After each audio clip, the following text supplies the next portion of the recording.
Some words are just more essential than others. They're the real building blocks we use to make sense of our world. But what if you had to strip the entire English language down to its absolute core? What would make the cut? Think about it. If you were building, say, a starter kit for English, just the most important words you need to communicate pretty much anything, what would you put in it? Of course, you'd need words for things, for actions, for ideas, but which ones are truly indispensable? Well, this isn't just a thought experiment. Turns out, back in the 1930s, a linguist named C.K. Ogden actually did this. He created something called Basic English, a list of just 850 words. The idea was that these words could be combined to express almost anything, making it way easier to communicate across different cultures. It has all the words you'd expect, get, give, and thee, but it also has something, well, a little shocking. That's right, hate. Out of the hundreds of thousands of words in English, this really powerful, really negative one made it onto the essentials list. So the big question is, why? Why is such a strong emotion considered a basic tool for communication? To figure that out, we've got to look at how the word actually works. Okay, so first up, let's look at what the word hate actually does. Most of the time, we use it as a verb. It's an action. It's something you do.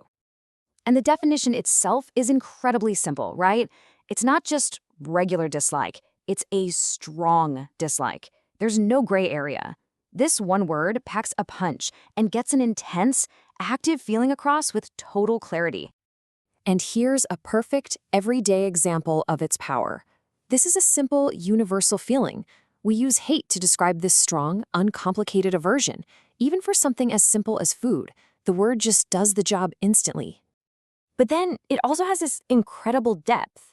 The very same word can be turned inward to talk about really complex feelings like shame or regret. So this one little verb covers a massive range of human experience, from something trivial to something deeply profound. All right, so let's switch gears and look at the noun form, because hate isn't just something you do, it's also a feeling you can have. It's an abstract concept. Now notice this word here, uncountable. When hate is an uncountable noun, it's treated like a substance or a force, kind of like water or anger. It becomes this big, powerful emotion that can just exist on its own. And this example really shows why the noun is so essential. How else could you possibly describe such a complicated, contradictory feeling?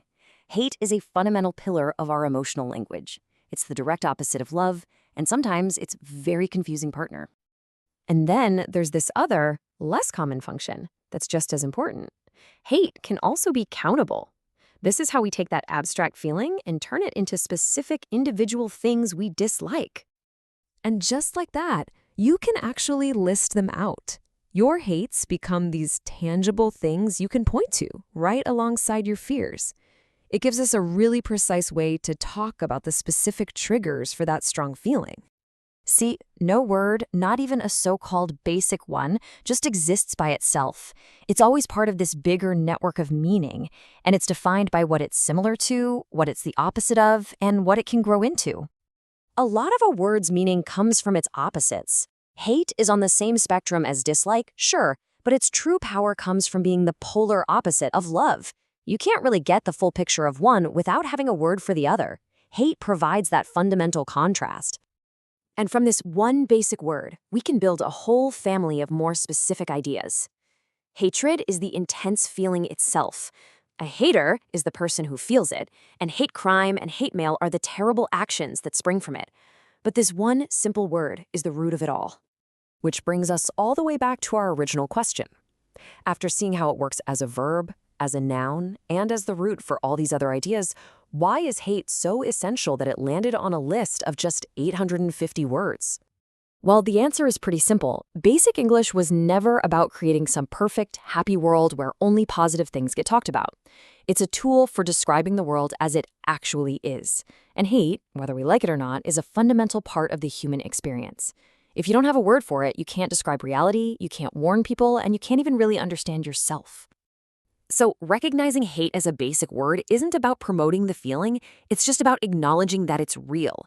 And it really makes you wonder, if hate is this fundamental, what other simple words are you underestimating every single day?